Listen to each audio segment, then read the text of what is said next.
All right, ladies and gentlemen,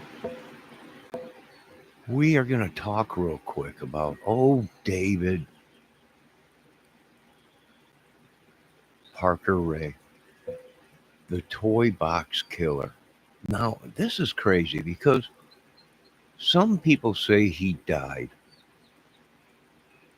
but there's other people that say he never, he supposedly never showed up to his court date, and they claim that he died, right?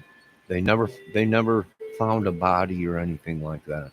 He just never showed up at his court date that day, right? They pretty much had enough evidence to get him. You know. Now, some say that was a lie. That he didn't show up because uh, he was out on bond and he left, right? And this whole story that he passed away was all made up because he was on the run. So, is this guy alive? I don't know. There's a good chance that some of them people that think that the whole thing, the whole staging of his death, his fake death, him not showing up to court was all planned to get away. Hello, Miss Debbie. All right, let's look at something real quick. This guy's face. Now, I want to show you this guy's face because we got face recognition and a lot of things. There's a lot of people that are adding up with this. Right, their faces matched. So look at that face. Right now, this was I don't know, 10 years ago, 11 years ago, maybe longer, that this happened. So he'd be an old man. He'd be an old man. Right? He'd definitely be old. I'm guessing probably 70, 80, 70, something like that. So if he was alive, yeah, he'd be an old man right now. Uh, and where would he be? He'd probably be somewhere where no one would, where he could do things because they're saying that he killed over 60 women, uh, and not including young teenage girls. I mean, that's what he did. He'd kidnap them and keep them in a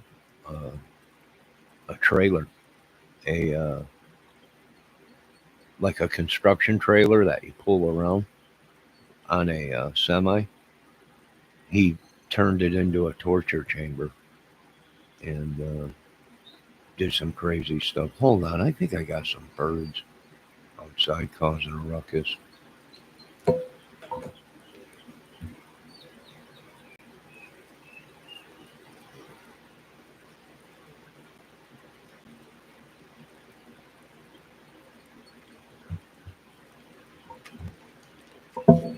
All right. Uh, they were in the bird bath, splashing water all over. So this guy very well could be possibly alive, but he'd be a lot older now, right? He probably stuck to somewhere down south, to where he knows, somewhere isolated, right? Uh, and it's very possible that some of these documentaries I watched that said it was mysterious how he just never showed up to court that day, and then they said it was because he died, right? But I don't know if there was ever a body found, and some people are saying that was all made up, and he made a getaway. Very well, possibly could be. I have a barbecue hot dog with slaw. Um, oh my goodness! Ah, you go. I got pizza cooking right now. It should be done any minute. All right, what else do we got? Well, we got a little bit of research on this guy, right? Let me turn down this. Let's watch this other thing.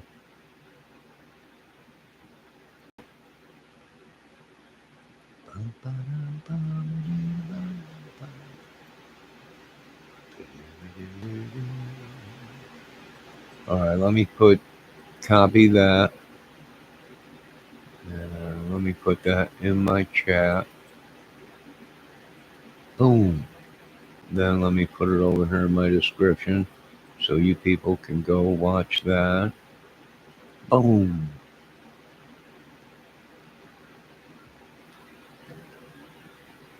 The Toybox Killer, Debbie. Yeah, oh, it's a creepy. It's really. I mean, I don't know if you would want to watch it because it's not for the faint-hearted. I mean, there's like an hour, 2 hour long documentary on it. It's pretty crazy. And dozens of women. But for 15 years, investigators have failed to find a single body. Now, the state cop who was in charge of unraveling David Parker Ray's chilling past is speaking out, explaining why his past may stay buried forever. News 13's Alex Goldsmith has the story. He was a predator, and he was a very good one, a very intelligent one. Dozens of women were taken into David Parker Ray's Toybox, a trailer turned torture chamber in Truth or Consequences. You will probably scream a lot, and that is exactly what I want you to do. Ray tracked those kidnappings in his diary, but what wasn't written was what happened after he sexually tortured them. When Ray died in 2002 and took that knowledge to his grave, it left investigators searching for answers. We're convinced that there are remains. It's just a matter of locating them. Rich Leiberser handled the Ray case for New Mexico State Police. He now teaches criminology at New Mexico State. Leiberser still believes at least some of those bodies were dumped in Elephant Butte Lake. David was very familiar with that lake, and he worked as a mechanic for the state parks. He also had made comments in the past that we know about the best way to dispose of a human body in a body of water such as Elephant Butte Lake. Investigators have combed the lake over the years, but haven't had any luck. Leiberser says Ray may have made the bodies nearly impossible to find. Cover them with chicken wire or barbed wire, weight them with cinder blocks or other heavy weights, and sink them to the bottom in the deepest part of the lake. Evidence of horrific crimes that may be gone for good. Alex Goldsmith, KRQE News 13.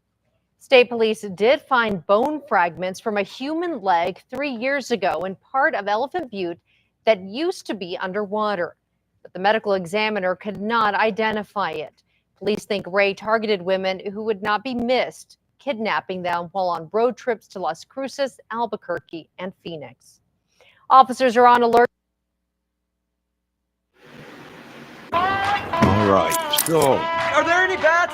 No. Are there any snakes? No. Sure. All right. So they claim he died. I don't think so. I think they lied. Why? Because I think they were tracking him, and I think that he must have either cooperated with the government and was going to tell them where he planted all these bodies, 60s. He claimed that he killed more than that, raped and tortured more than that. Let me see what Debbie's saying. Oh my God, this guy is very scary. Oh yeah, you'll have to check that out, Debbie. You'll have to check that out. Very, very weird. But here's the thing. Right before his court date, see, they caught him, but he bailed out. See? They caught him and he bailed out. And back then, I don't know, was it 2002 or 2005 or whatever? You know, you were bailed out in certain states as you were getting ready to go to court, right? Because someone escaped and said one of his victims got away, and she's the one that gave up the whole thing and claimed he raped and tortured her. But for some reason, where he lived in New Mexico or whatever, he was released. They caught him, brought him to court, arrested him, and then he left and was released. and then he was supposed to come back for the court date or something like that, and they said mysteriously he died. Well, I don't know. There's a lot of other videos out there that say a lot of different things. But is it possible he did fake his death and he just boot scoot boogied out of there? It's possible. It's possible also that he cut a deal and he probably told the FBI where all these bodies were. I don't know. Maybe they kept them alive. Maybe the government used them to do more things. I'm not convinced he's dead. I never heard this. Yes, I will. Johnny, yes, I will. I never heard this. Yeah, you got to check this. That it's pretty freaky. Like I said, he claimed to kill more than that, 60 to 100 something girls or whatever. And I think one escaped, and and she tipped it off. She tipped it off that she was in a trailer. She remembered being in a trailer, like a semi-trailer, that you pull behind, and she was being tortured. And there was other girls that were on the property in the house and in other trailers that were being tortured at the same time. And the guy was crazy, completely nuts. And we do have voice analyzing on him. And do I think he's probably? I think something's up. Maybe. You got to watch the documentary. It's pretty weird. All right, my pizza's done. I'm gonna let that piece cool off. So make sure you folks check it out. Now, like I said, I don't want to scare anybody, right? But I think if he's alive, he's probably stayed to where he felt comfortable, the deep south, right? The deep south.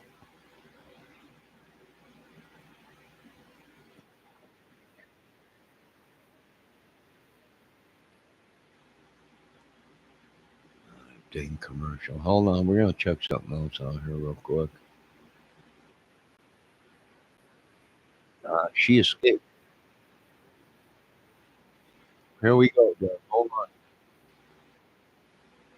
Oh, she escaped the toy box killer. I knew there was someone that survived, and she's the one that tipped everyone off.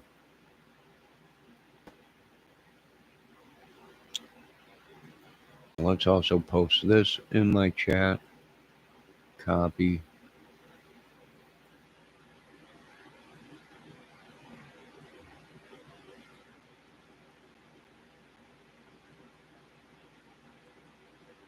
Normal childhood. When I was 14, my mother had passed away and I got left to fend for myself on the streets. I had already knew how to deal with the streets because from 12 to 14, I was with my mom every day and every night on the streets. And so when she got killed and I had nobody, I turned to selling drugs, prostitution, other hustling out on the streets just to survive. With the stuff I had to do, I turned to drugs. It turned into a different kind of nightmare. Stuff I wouldn't have done when I wasn't on drugs and rules I would have followed, I didn't follow because of the drugs.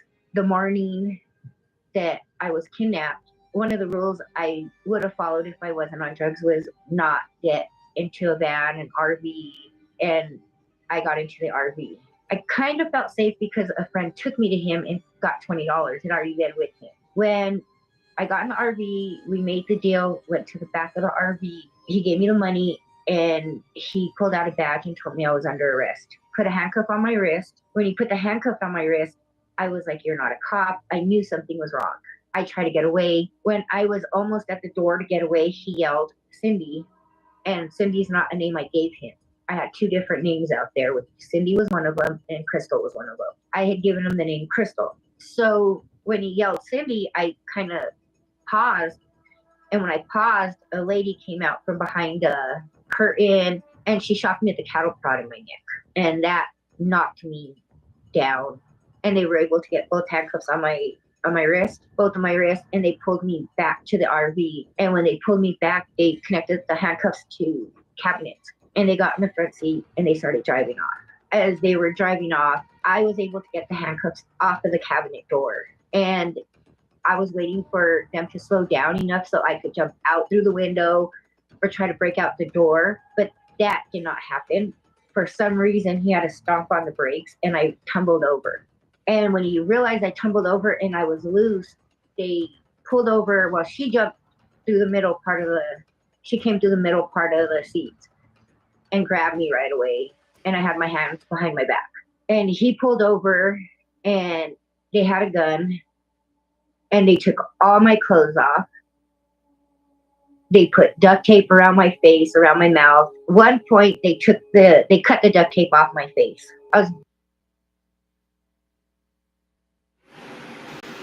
Oh my God, she's lucky to be alive, Deborah. This is the lady that survived the Toybox killer, and not many did. I think she's the only one.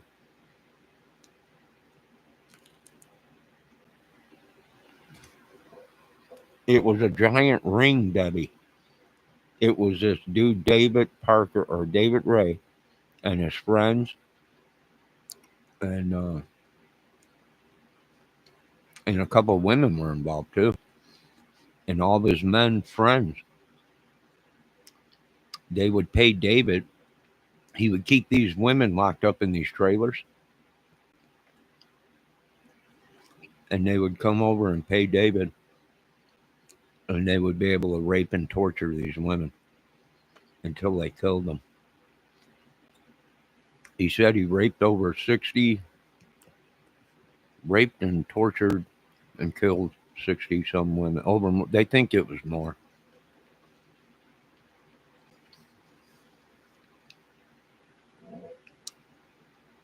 You know, this Red Baron pizza ain't too bad. It's a Supreme brick oven. Tastes good. Now let's watch a little bit more. Begging her and asking her if they were going to let me go. And she just kept telling me, "You'll be fine, you'll be fine." They had mentioned another girl from the streets. She goes, "You know her, right?" And I said, "Yes." And she goes, "Well, she's safe. You're going to be okay." So I calmed down a little bit. She's like, "We're just going to take you out of ways and rape you, have our way with you, and let you go." Well, the ride never seemed like it was stopping. I was like, "Well, how far do you need to go out?" They stopped at another point, and they shackled my feet, handcuffed me. All my clothes were off, and they were trying to make me drink this liquor, this hot damn liquor. And I kept spitting it back out, and he was getting angry with me, and I would not drink it. I think I wasted most of the bottle spitting it back on them, and they stopped again, but I knew they were putting gas at this point. But she stayed in the RV with me with a gun to my head so I wouldn't yell. So after putting gas, we drive for about 20 minutes more, and we stop, and they walked me from the RV into the trailer, and I'm looking around, and there's other trailers around me. And I'm like, how has nobody seen me? They get me into the trailer. They walk me through the living room and down these steps, and they sit me on this bed, and he puts a metal collar around my neck. And then it's padlocked with a big chain, and he padlocks that to this pole on the wall. And he handcuffs my hands above my head to the headboard and my feet to the feetboard. And they go about their day like it's normal. They grab something to eat, they sit down and talk, they're walking around the house like it's nothing. I'm totally panicking. I'm looking around the house, and there's upside down crosses. There is notes all over the walls that says never trust a chained captive.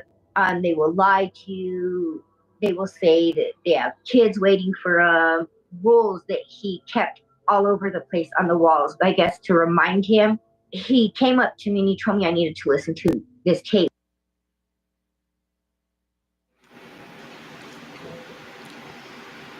Oh, this dude's sick. Like I said, I watched a documentary, and he. What does he remind me of? Zodiac killer.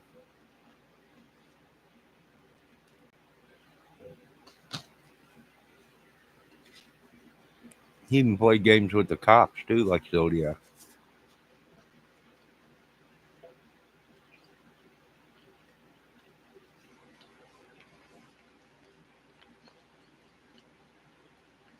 Yeah, it was an audio recording, and it started off his voice calling me, saying hello, bitch, and that I was picked because of my size, my body shape.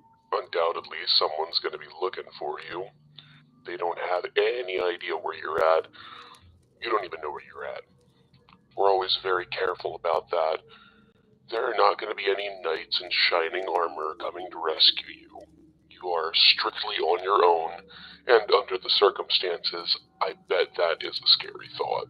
It just said a lot of stuff, and that I was going to be tortured. I wasn't going to like what was going to happen to me, but I was going to learn to deal with it because I had no choice.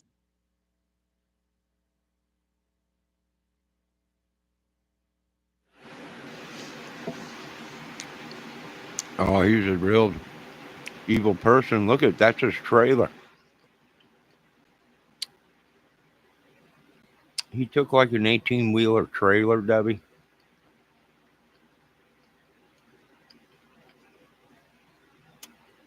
And he soundproofed it. And he turned it into a torture den.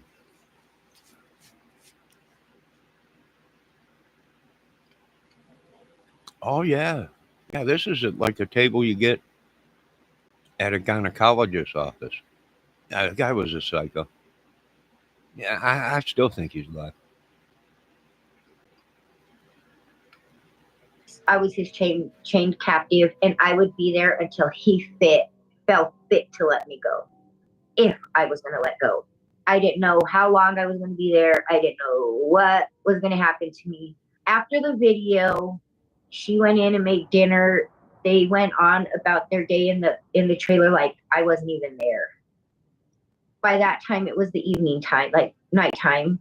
It had grew dark. And so they made a bed on the living room floor, which the bed I was on was a little bit lower than the living room floor because it was an add-on to a trailer.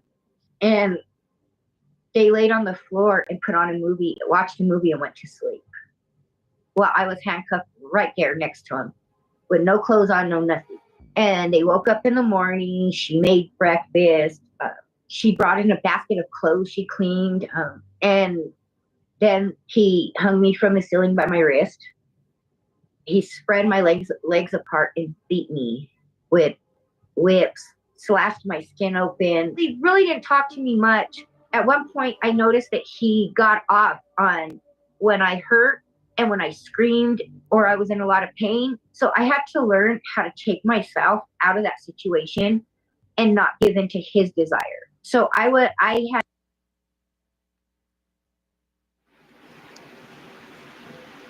Oh, that's just horrible how these women over 60. She's the only one that was that lived, I think, that survived it.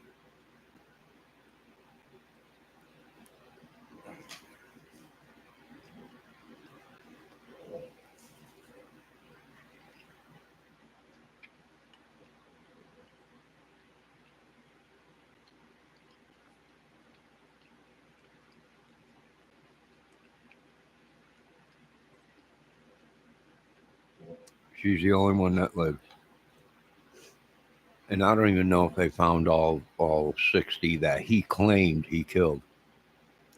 Like I said, there's more, I thought he claimed that he killed more than that.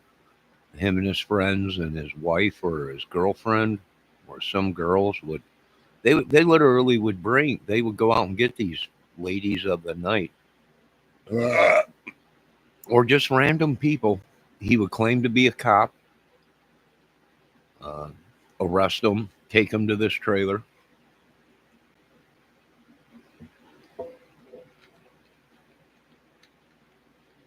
She said that there was many trailers on the property. It was a huge property.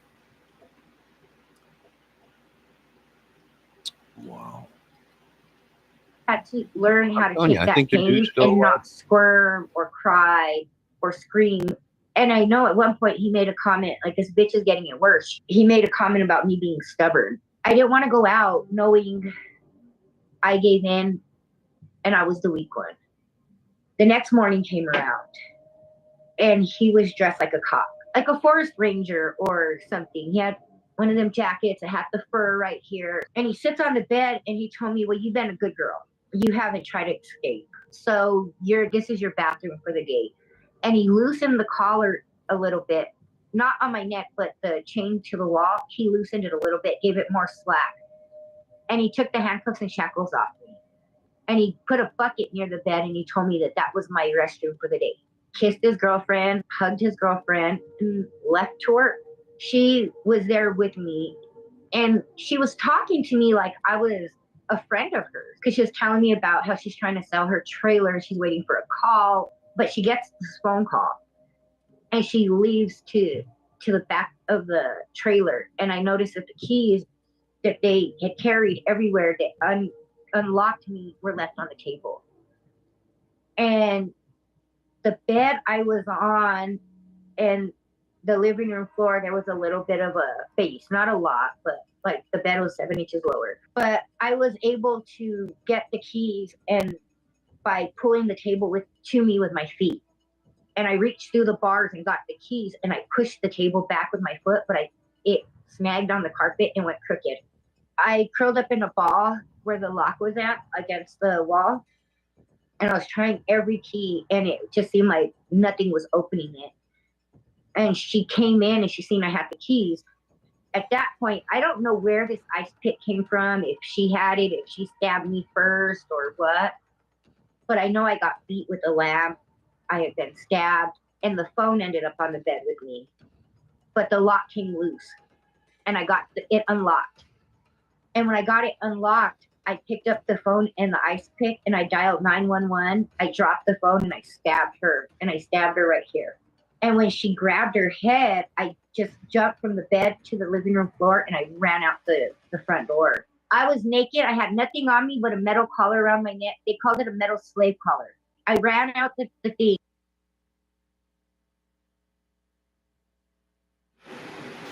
Jeez. Yeah, this dude was a sicko. I'm telling you, I think he's still alive. If they cut a deal, I don't know. You know, he was a torturer and a killer. I'm wondering if the government picked him up and used him as something, or if he just was that crazy, that good, where he faked his own death before his last court date. Right? Because they said they had no proof. It was hearsay.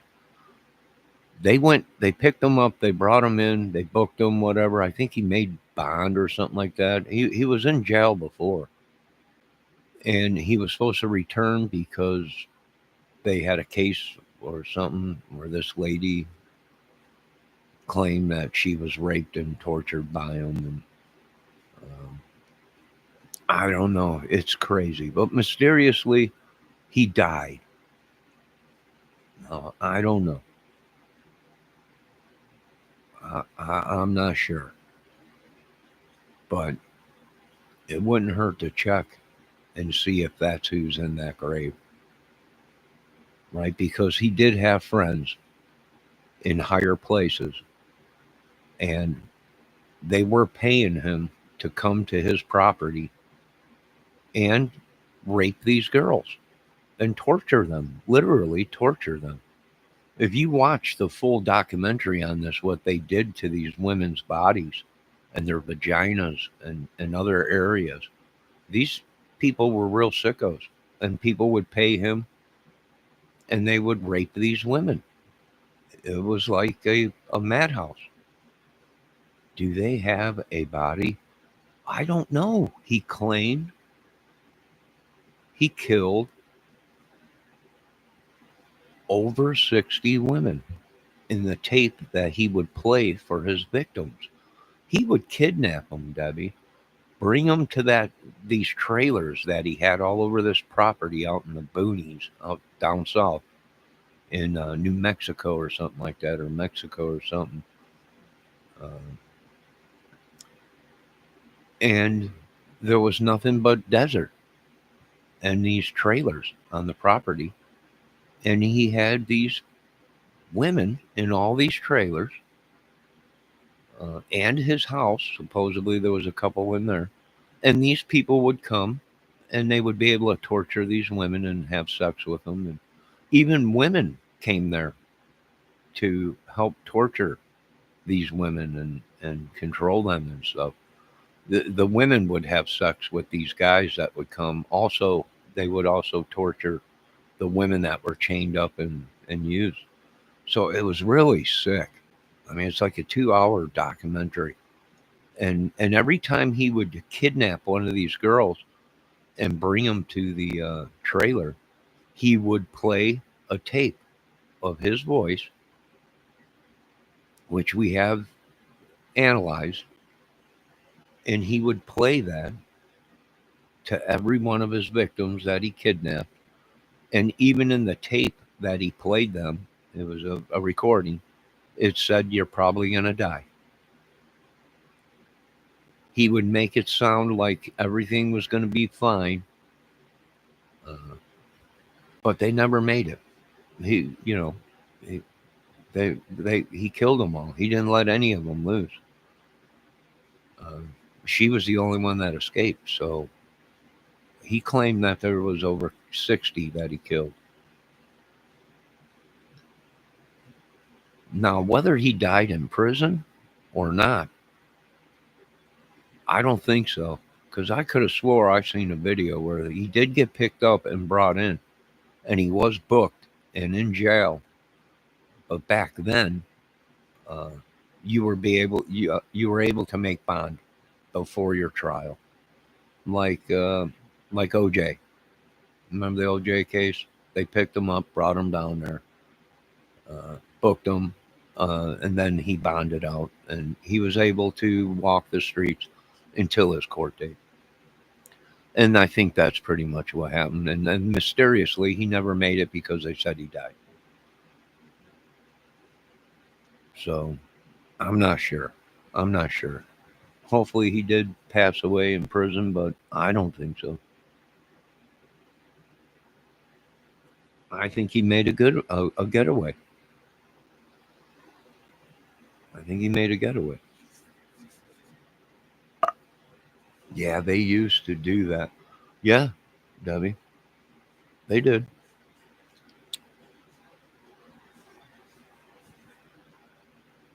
And there's a good chance he's alive. He's probably old. He's got to be in the 70s, 80s. Maybe younger.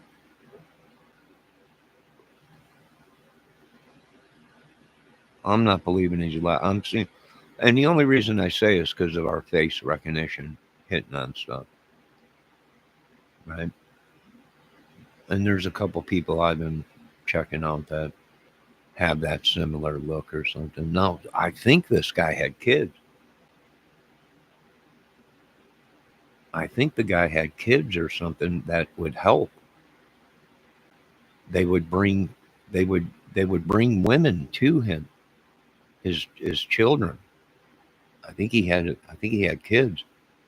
Some 70-year-old man can still move and groove. I don't know, but we're just couch potato investigators.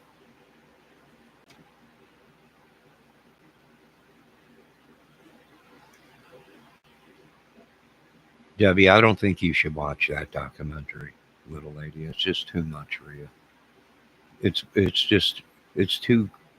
I don't think you should watch it. I really don't. So if he didn't die, that would be very scary. Exactly. That would be very scary.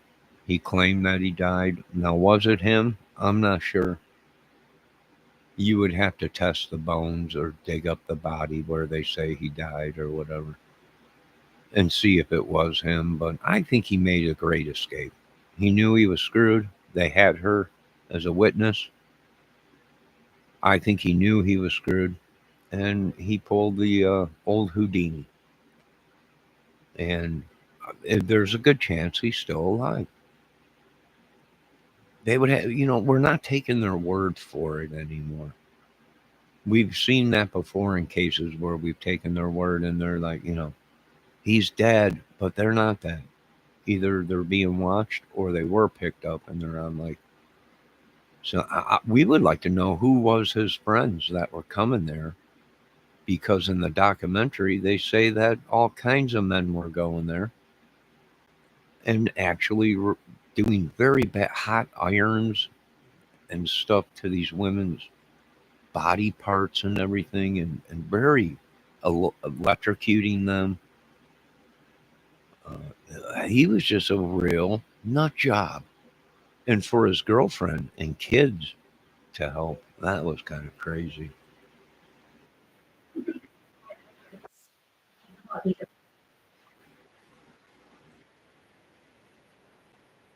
And asked her what was going on. They had most of the fight on recording, and she said that everything was okay. The 911 operator did not believe her, so he dispatched officers out there. I had already ran. As I was running up the road, up Bass Road, I didn't know where I was at. I did not know where I was at. I did not know what direction I was going. I didn't know where to go. I was just looking for somewhere that looked like somebody was there. And I ran right into this trailer, and the lady was doing dishes.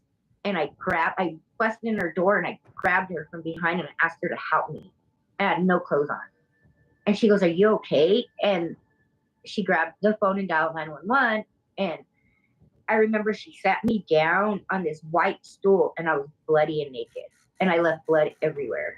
And her husband came in and her husband was in shock. He stopped at the door and he couldn't move. He was like frozen. And she yelled at him to get me a robe. And she was like, "Get my pink robe. It's on the door." And he got it and he brought it in. She covered me with the pink robe. And I was telling them that they were going to be looking for me. They were going to come and get me. And the man said that no one was going to hurt me again. And he had a gun. And he's like, "I promise you nobody's going to hurt you again." When the cops are coming up, they have the same jackets that he had on when he left to work. So I was like, no way. And I was telling them, "No, you're not coming inside and I'm not going outside." And they were telling me it was okay that they were the cops. And I'm like, no, he was a cop too. And I seen this one state cop drive up, and it was something about his eyes or I don't know. And I ran to him. I opened the door and I ran past every cop right to the state cop. And he took me to the hospital and he stayed with me. Even after the other cop showed up, he stayed with me because I didn't feel safe at all. And then I remember hearing over the radio, I could hear that they had caught him and they were bringing her in for a stab wound. My panic level went. I was trying to leave. I didn't want to be there in the same hospital with her. And they told me everything would be okay. She wouldn't be in the same part of the hospital with me. And then I remember getting back to Albuquerque, and the next day, I just remember just news reporter after news reporter trying to contact me. It was all over the news. It was like, and it was just getting bigger and bigger and bigger and bigger as the days went on. They caught another person that was involved, which was his daughter. They caught another person that was involved, which was a male. They found videos of them killing women. They found video of women.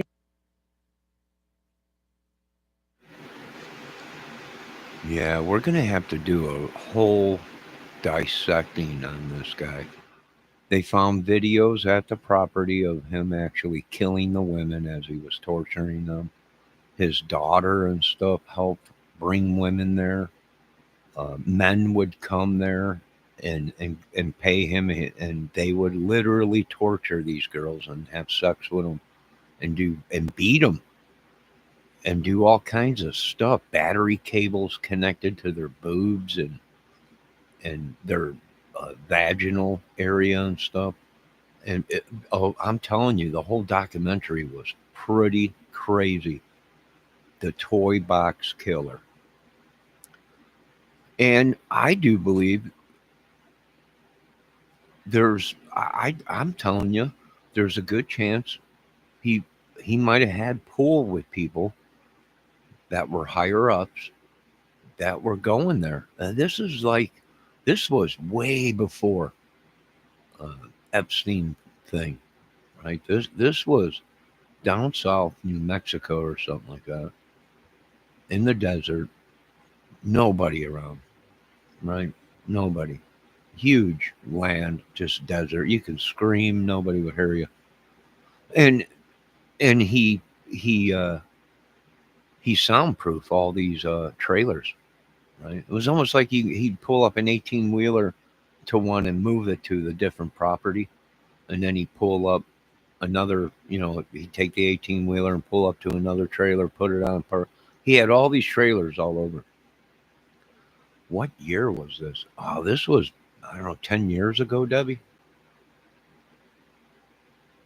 2002 or 2005? 2005 or something like that. I don't know if he was still alive, Debbie. He'd be in his high 70s. He'd be in his 70s.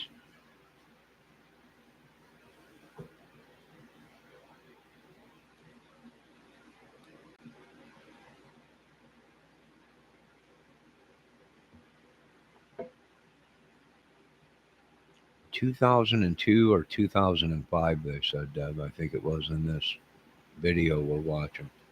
And he had tortured, but they don't know what had happened to that lady, so they put the tattoo out that was visible in one of the videos. Before I knew it, it was a big giant snowball that it just landed right in the middle of my life.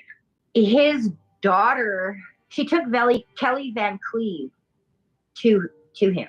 Kelly Van Cleve was drugged and did not remember nothing. He was trying to drug me with that same drug. I spit it on him so many times, and I think that's what frustrated him. The FBI told me that I was going to be killed because I wouldn't take the drug.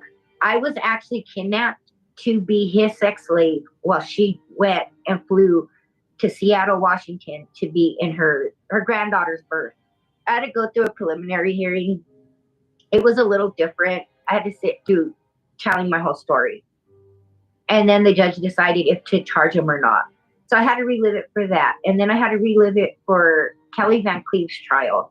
When my trial came up, he decided he did not want to go to trial against me. He wanted to plead out against me. He was acquitted on Kelly Van Cleve's case because they said that when her arms were freed, she covered her chest instead of fought them. The Toybox killer, David Parker Ray, worked for the state park rangers at the lake.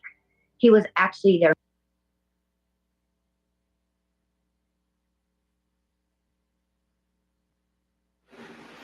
All right there, Miss Fox. He worked for the government. He was a that's why he had police stuff. So it's very well. Well. What do we have here? Well, like I said, the face recognition went off on him. And could he be alive? Oh, God dang it. I'd hate to tell you, ladies and gentlemen. If he knew higher ups, then there's a good chance he made a getaway. And they came up with the whole story he died. Well, what would he have to do? He'd have to change his name. If he knew anybody within the government or any higher ups or anything like that, the state wouldn't want that to get out. I mean, that he was a state worker or whatever. I don't know. Let's listen. This is pretty crazy. But, our theories and our imaginations are run, and that's just all it is. We have the right to have our theories. But he had access to everything. And he dressed, the uniform was very, very similar to the state park rangers uniforms. His girlfriend, Cindy Hendy, she got, 36 years? And she only had to do 18 years. She's released. She's in Washington State. right outside of Seattle. She has to register as a sex offender, but there's different levels of sex offenders. So if they don't think you're going to reoffend, they don't put you on the list that people could see, but you still got to register. But you're not on the actual list that we could look up and see. And did half her time and got out. Okay. He got 100. One of them is still alive. So they couldn't come up with a decision, so that had to go away. They were going to do my trial next and then redo Kelly Van Cleave's, and they gave him 224 years for everything he did to me. I don't even think he served 6 months and he died. He had died of a heart attack. My way of healing was, my first aha moment was in court. When I realized, even though he was locked up, I was still his victim. He was getting off on victimizing me. And when I was able to tell him in court, I'm not your victim, you're my victim now. I noticed his demeanor changed, and I was able to let go of a lot. I stopped being his victim. I wasn't a victim no more. I was a survivor. And with realizing I was a survivor, I decided to start a nonprofit to help women. And so I got to talk to a lot of girls, and I knew what was going on, if any were going missing. And at that time, a lot of women were going missing. I was like, I got to start something to keep track of these women, because I would never have been reported missing. So if he would have killed me, no one would have cared. So I started Street Safe New Mexico to help these women get off the streets if they want. All right, they're saying 6 months into a sentence, he died of a heart attack. I don't believe it. I don't believe it.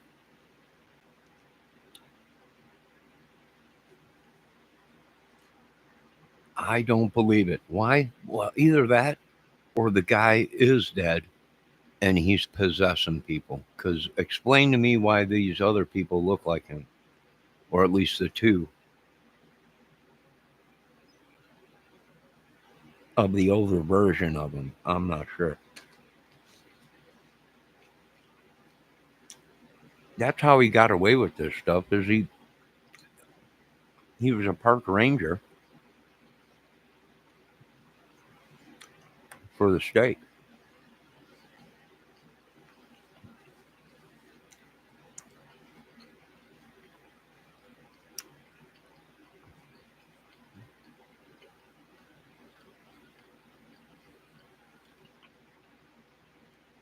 And that's how he was getting all these people.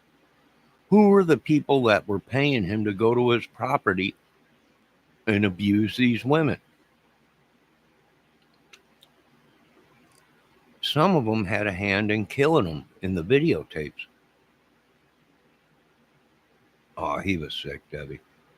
My question is he really dead? Or did they pull a fast one and try and use him for something? Or did he have connections in the right places and he escaped?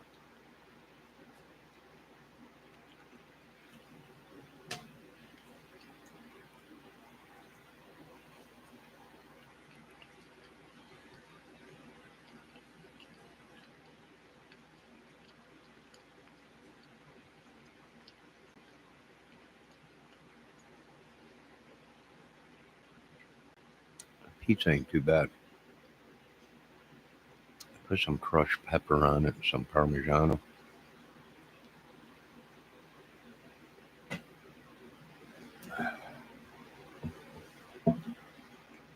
Well, I don't know. I don't know, Debbie. I'm not going to show you the full documentary, Debbie. It's too gory. And you'd probably be having nightmares. My question is to this government, is there a chance this guy's still alive? He might have knew somebody in the higher up, either escaped or did he ever go, really?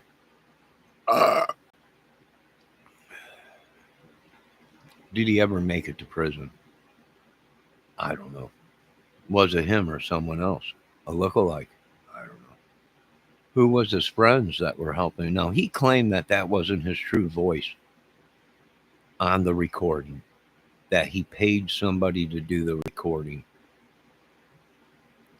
If that's the case, who was that person that did the recording? Because he said he knew that the guy that did the recording knew it was for this torture stuff. A whole bunch of people were involved. This is another case that they really didn't dig into.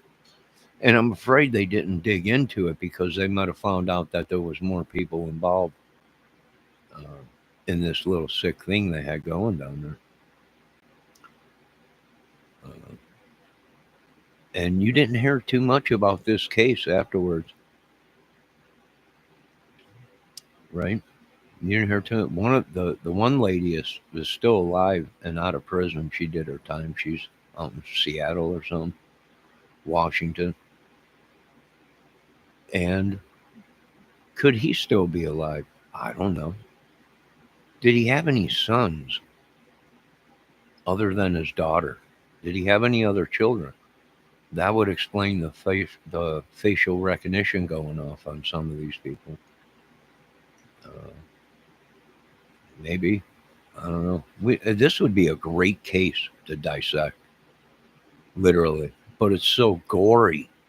I mean, showing the videos or the photos of this, it's pretty gory. So I don't know. But would it be a great case to dissect and to find out the truth? I don't know. But as far as we are concerned, he's still alive. If not in flesh, in his demonic demon spirit. And he might still be possessing somebody. I'm not sure. Maybe that's why the facial recognition is going up. It's like, Lon Chaney, one of the greatest actors ever when it came to horror. He trained his face to have spasms and contort that most people didn't even recognize him when he walked into the room when he was really at his prime. He could do things with his facial muscles that would make people would be like, I don't even who is that? And it was him, right? I mean, yeah, and he would change. Sure, he would change. But there's some things you can't give away, and that's David's shoulders. Did you notice his shoulders? They go straight across. It's unreal. And I don't know, but he'd have to be in his. I'm going to ask little Debbie Fox. How old would he be if he was still alive? Debbie's saying some 70-year-olds can still. He might be 70. I'm guessing he's probably 70.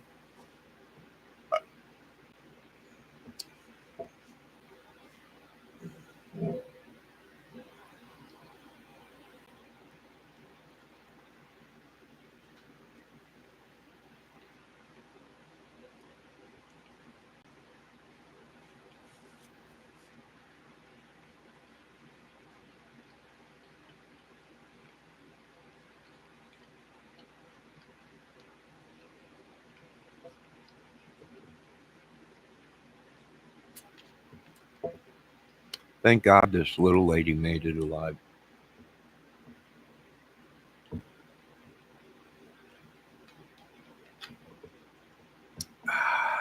Thank God. If it wasn't for her, they would have never found him.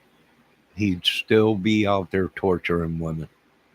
He still might be.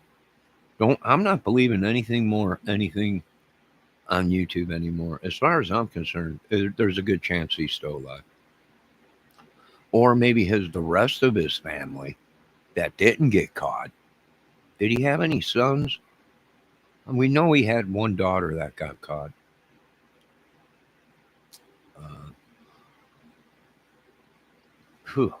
What kind of daughter would?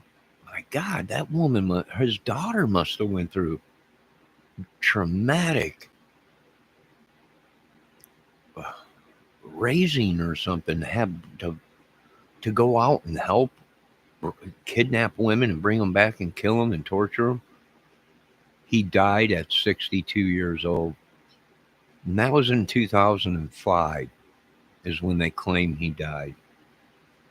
right? 2002 or 2005. So he'd be in his late 70s, pushing 80, 80 something maybe. He had a daughter, Wiki Days says. Wiki was her name. Did he have a son? Well, maybe he did have a son. Or maybe nobody knew. Maybe he got, I don't know. We don't know. We don't know. Died in 2002. So he was 62 in 2002. What would that make him today, Debbie? Debbie's pretty good at math. So he was 62 in 2002. Maybe in his 80s, 80.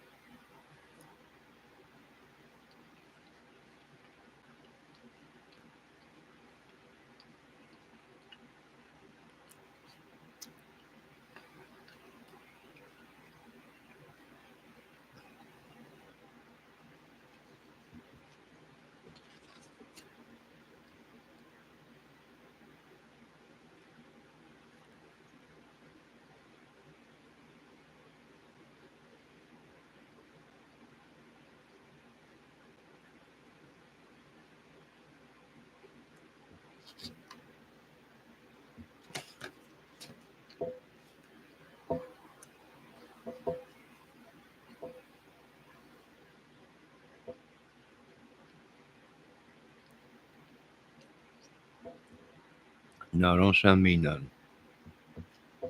No, I don't need nothing. I'm having a good day. Oh my God, she sent it to me. I begged her not to. Please don't send it.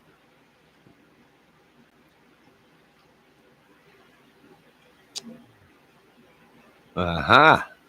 Just as I suspected.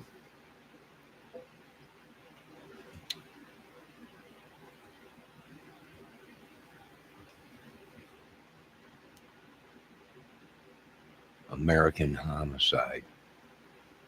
Wiki Peekies. Episode David Parker Ray, aka the Toybox Killer. Hey, you can watch it on Amazon. Watch the Toybox Killer. Unpacking David Parker Ray, the Toybox Killer on Spotify. Oh my God. Oh my God, this pizza. There's a good chance he's still alive, by the way. Maybe he had a brother. I wonder if he had any siblings. He might have. I think I might have found one of them. Well, I'll be dipped in dog crap and sprinkled in poo. I kicked myself out again. Oh, I wish he would. I really wish he would. He'd be 85 today. Bingo. And Bingo was his name. Oh my God.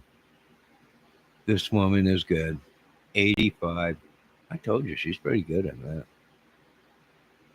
Oh my God. I don't even want to watch any more of this. I don't want you to see this, Debbie. It's just too gruesome.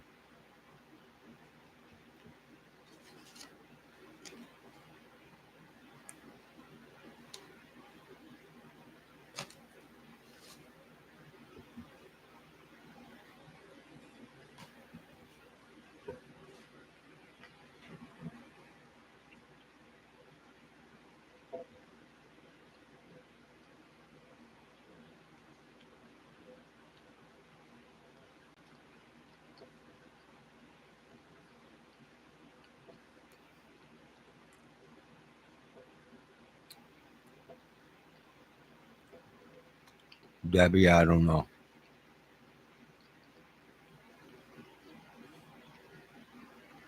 It's just too horrifying. It's just too horrifying. And to think they were going to try and kidnap me and have these older ladies come and have their way with me, it's just disgusting.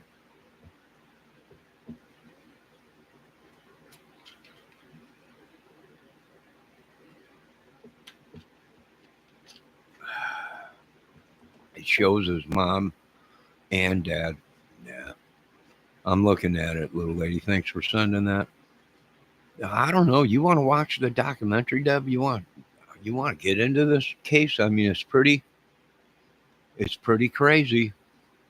I don't know if you want to handle it. This is too much for you. You're just not capable. Hold on a minute, folks. I got a message from my Intel. Oh my God, are you kidding me? May 20th, 2002, died. Yeah, I can't go off of some internet thing, Debbie. You know that, baby. I can't do that. I gotta. Ooh, he was in New Mexico. Arizona, too. Well, New Mexico, Arizona? No. Good God Almighty. Good God Almighty. That is just horrifying. Just unbelievable, Debbie. It's just really sick. Kick myself out every time. You'll never. Oh, little lady. I don't know what to tell you, but keep your doors locked. Ernie Shell lives on the road. The war between me and him is over. I did defeat him. Not many have. But he don't want none of this. He don't want none of that. He knows that it's over with. Now just get in your van and just drive, but be safe. Right? And you ladies be safe, because I don't know, I'm getting freaky kind of things going on here. Him driving around in a van, windows taped up, everything blacked out. I'm worried. I'm scared. I don't want, I'm waiting for to open up the door and go in the parking lot. There he is. Right?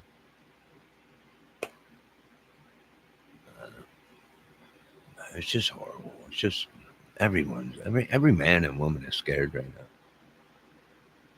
now.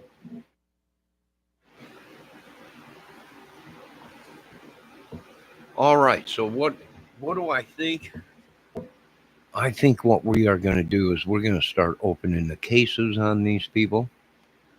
Of course, my life is in danger because they've been using this magic on me, and death magic and sex magic and all kind of drugs and everything, trying to drug me. I did find out that they're trying to kidnap me or do something or hold me hostage. I don't know. The writing was on the roof yesterday. Some ring, cult ring or biker ring, but we definitely have proof that they're doing bad things to me. So that gave us the okay to do what we did. I'm really sorry, government. The Toybox killer from New Mexico is dead. I thought, I'm thinking he knew a lot of higher ups, and that wasn't him. That's what I'm thinking.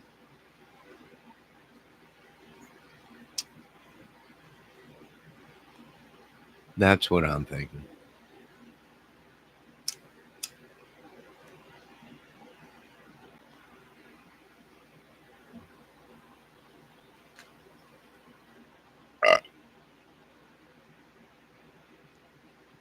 It's like the Delphi killer.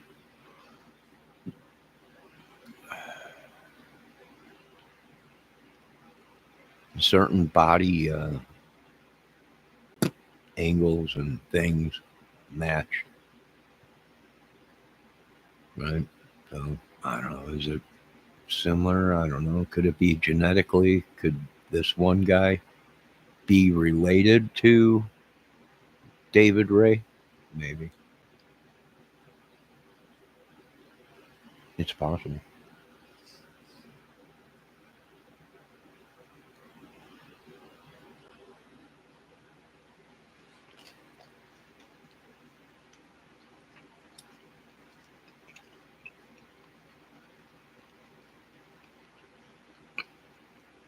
This pizza is pretty good.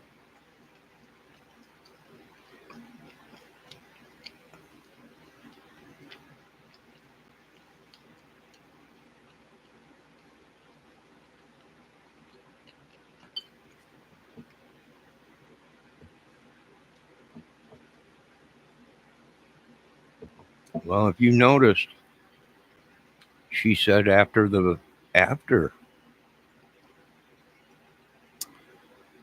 after the case, after they said he was dead, that there was women that continued to come up missing in the same way.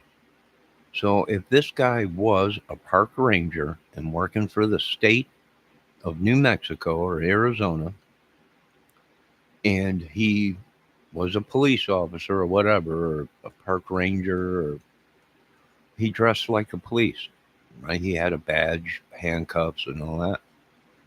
Is it possible the state didn't want that getting out, that he was affiliated with other people that were on maybe some of these recordings that he recorded of torturing these girls with people?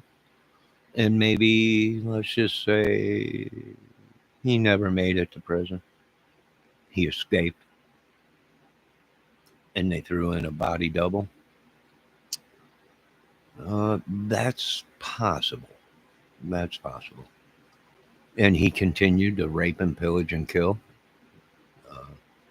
with that area. It's possible. Oh, there was a whole bunch of people that were participating. People were paying him to go to his property, kill and torture these women and have sex with them as they recorded it. His daughter was helping him kidnap girls, prostitutes, and bringing them there.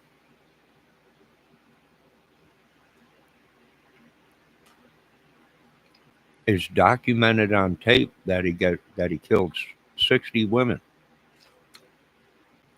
But I got a feeling it was way more than 60.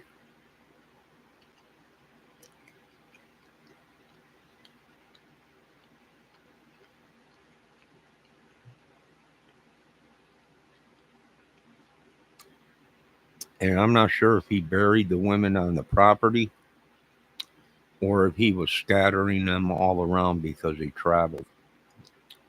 Or was he getting rid of them in that acid bath tanks that he had on the property? And he was getting rid of them that way.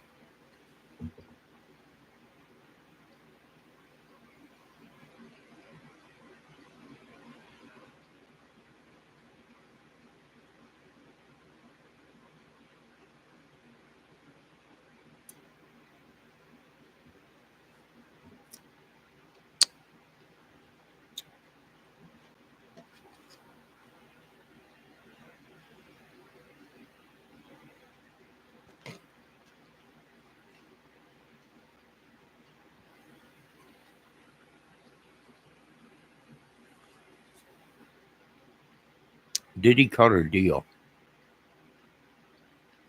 Did he give up higher ups or the people that were coming to his property and paying him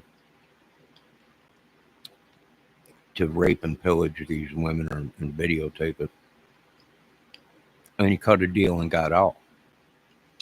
Because if you listen to that lady, she said after this case,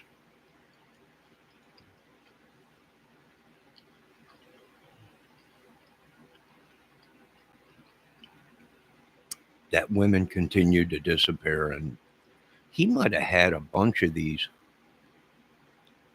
torture properties all over.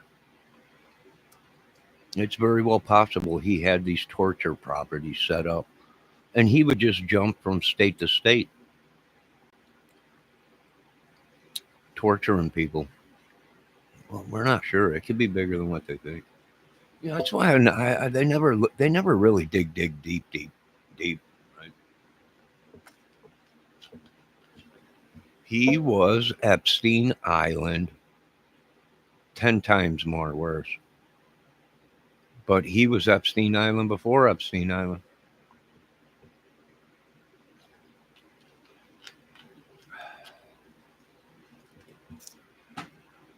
Oh my God, what a sick world. I mean, this really makes you think of the idiots we got running around.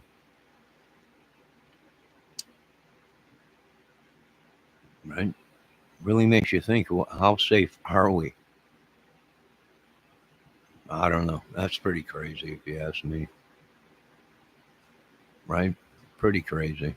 And he had the perfect location in the desert. You can scream all day and all night. There ain't no one going to hear you. Right? And just doing crazy ass shit. Just crazy, crazy, crazy stuff. Monsters. This is the documentary. Excuse me. This is the documentary that you should watch and tell your daughters, don't ever, no matter what. And you can't. You can't even tell them to do that. Why? Because the guy was dressed up as a cop, right? The girls probably were like, "Oh my God, I'm in trouble," thinking that, oh, well, there's no way I'm going to get raped or pillaged or killed by this police officer. And imagine what was going through these women's minds when they're like, "Well, where's the police office?" Right? And they pull up in this wilderness of desert and trailers all over. Right? Imagine what was going on in them women's minds. What the heck is going on? Very disturbing. And that's how these people. So we can't even tell our children, well, listen to what the police tell you. Obey by the police or whatever. You can't tell your teenage daughters that because you got these sickos running around dressed like police or saying they're government, got fake badges, jackets, whatever. And they're killing people, raping and pillaging these kids. I would say it's very bad. It's very bad. You can't trust no one. Let me see what's going on in chat. New Mexico is just empty and boom. Country I've been in many times. Lots of meth. Oh my God! It's just. They say the meth has risen to the top of the. There's so much biohazard out west in the desert from cooking meth. They said the meth has risen to the top of the sand and it's turned to meth sand. It's just unbelievable. I seen a video of a squirrel out west or what. I don't know if it was a squirrel. I'm not sure what it was. It ate some meth. I'm not sure what it was. But who knows? Who knows? There's so much of it. It's just horrible. It's horrible. My grandpa's not a microphone. Your grandpa didn't have a microphone? No, I'm sorry to hear about him. Microphone has told me that if a cop trying to pull me over at night or I'm unsure that you'll go to jail if you do that. They'll follow you all the way to your house. And then they'll be double pissed because they made you follow them 20 miles out of their way. They'll be pissed. They'll be very pissed if you don't pull over. But you can't. Who can you trust?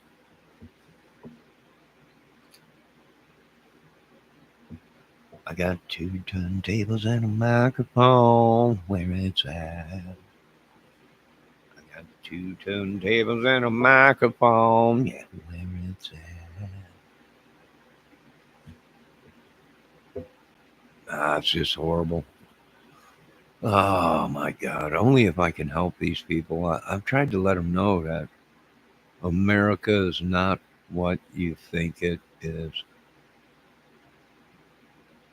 My God, have we been taken for a ride? Surrounded by nut jobs. 10 times more crazier than I can ever be, Lord. Good God Almighty. That's demonic. That is demonic. There is no pleasure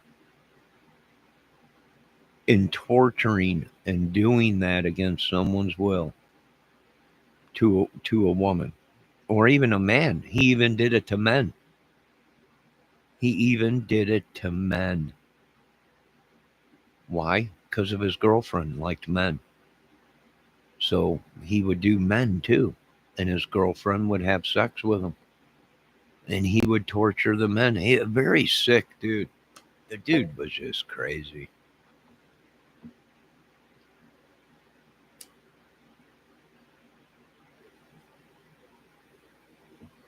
Yeah, his girlfriend did women too. I think he's alive. I think we got maybe a bloodline that led back to some of his family or whatever. I know the government's pretty pissed. Like, what are you going to do, Johnny? Don't you worry about it. You got stuff to do. I got mine. I'll tell you right now, shut up and leave me alone. I'm working on a cold case. And this is it. 60 is baby crap.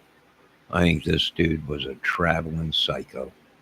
Probably had stations set up all over and just jumped from That's why, because he traveled a lot, he'd kidnap them, he'd bring them back. I don't know, he had semis out there, he had all kinds of vehicles and everything. He was probably a traveling psycho.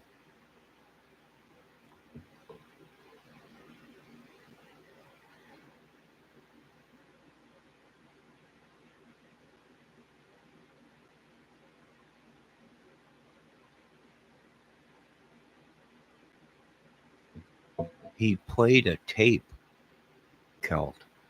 He had it all recorded on a tape recorder. He would kidnap them, he would drug them, he would strip them down to nothing, he would chain them to a gynecologist table, and then he would push the tape and walk away. He would push the play button on the tape and walk away.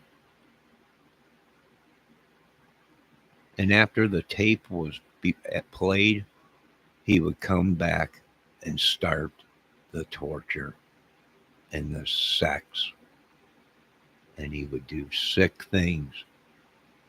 And he would get off from doing it. What a real sicko. And I do believe he had people that were working for him. And I do believe he had people that were paying him to go do this stuff. And surely he must have had a bloodline in this family that we can track. A family tree. I was going to do a documentary. I was going to do a dissecting of this case, Kelp, but it's just too gory for Debbie. It'll scare her too much.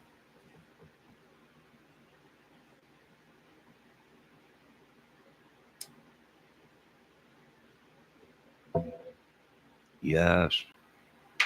Imagine the pain that some of these people are going to feel in America soon. I agree. When the truth really comes out.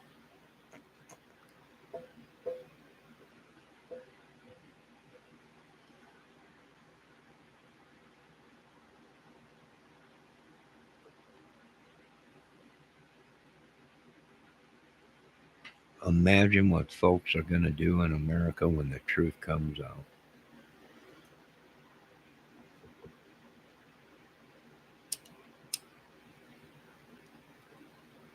Well, it is. I'm trying to prepare our children and our citizens for people that are coming to America and already in America. And we don't, we're not trying to scare people. We're just trying to make people aware.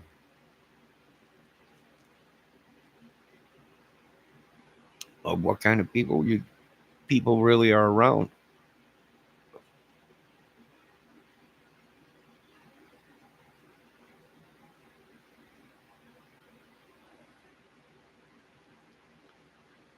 They are some sickos. Well, I'll tell you what, this is going to be a great movie. I think I'm going to do the Parker Ray movie. I think so. It's got everything. Can we do, I don't know, bring Rob Zombie on? Or maybe Stephen King, and we got one killer of a movie. Right? This guy had trailers that all over the place. He'd just go from trailer to trailer torturing women. This, I'll tell you, it'd be a great movie. It'd scare the shit out of everybody. And it's going to do good at the box office. This is like Chainsaw Massacre. Right? This is 10 times worse than Friday the 13th or Crystal Lake. This That'd be a heck of a movie. There'd be people vomiting and stuff coming out like The Exorcist. I mean, there'd just be people. I mean, it was. They described some of it in the paperwork. It was just, oh my God Almighty. Nah, we'll have to just. Debbie, you want to play the role of the one woman? Nah, well, it's just you could play the other role of the crazy daughter that brought him women, seduced men, and manipulated them and everything, got them to the property so he can kill them. Even then, yeah, he was kind of a Fruit Looper on a Twinkie Sunday. Yeah, it's crazy. We'll see. I'm not sure if we'll do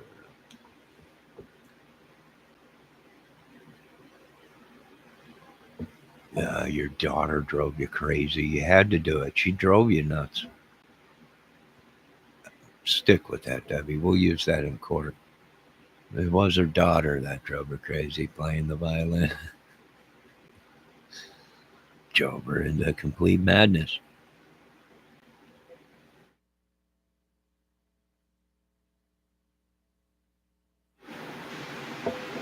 All right, ladies and gentlemen, I will be back. I'm deciding whether we should do this. If I do this video or whatever, it'll be too much for you folks. It'd be too much for you. So please don't watch it for your own benefits. Now, thank you for watching. And like I said, is this guy dead? I have no idea. I don't have the body, and we didn't run tests and DNA tests to make sure that was Parker Ray in the casket. So your guess is as good as mine. Is it any coincidence that a year after the case, when everyone thought he was dead, that bodies started popping up and women were being taken and tortured the same way? Was it him? I don't know. We'll have to find out. There would have to be a governor, a government official that reopened the case, examined the body, did the DNA, and made sure it was him and not a look-alike. We've also seen that in other cases where people have died in prison. They thought it was one person, but it really wasn't. It was someone else. And they made the great escape. So it's possible. We'll have to check and see. We'll see. We'll have to check and see. I'm not sure. Can we meet up later tonight? I don't know. I mean, maybe a fire later or something. I'm not sure. You're busy. You got things to do and everything. Right. It'd be later on tonight. You know that.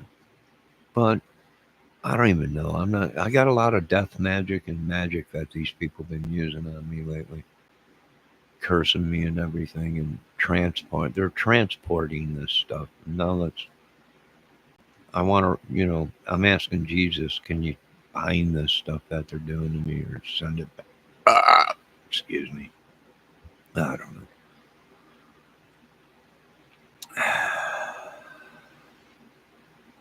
Well, the sun's going down, so you folks be safe. God bless. The world drove me crazy. It drove you crazy. It drove everyone crazy. And I need a break from it. If I do a fire, it'll be about, 10:30 or so. Probably about 10:30. I might be back in a little while here with a selfie cam, maybe. I'm not sure. I just want to get away from everybody. I just want to get away from everybody. Yeah, she's sleeping right now. I just fed her dinner. She's out like a light. It's been real quiet here today, so she's sleeping like a baby.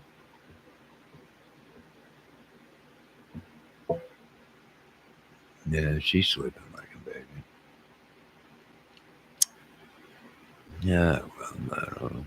Maybe later here we'll do a selfie cam or something. You know, I'm not sure.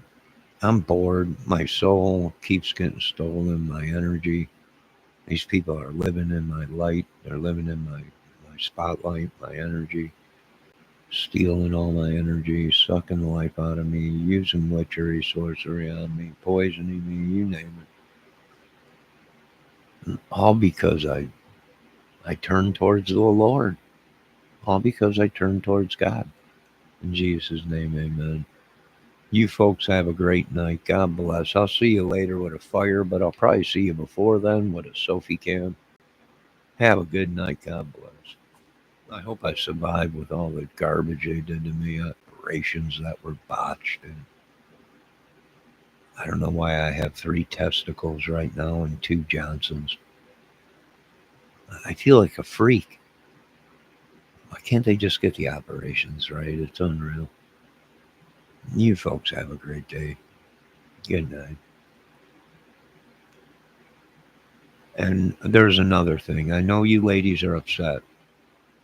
Kelt, Debbie Fox, I know you're upset. Trump passed that thing.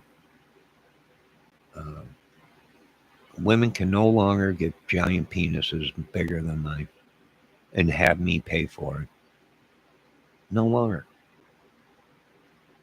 And I'm very upset because some of these women do have penises gianter than mine.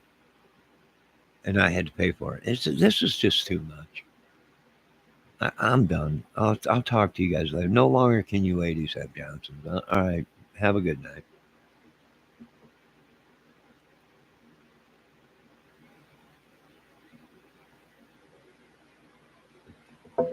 No, it's against the law now, Debbie. You can't have a giant penis. It's against the law, and you cannot have the last word. Ever. I won. Don't try and beat me at the last word. It'll never happen.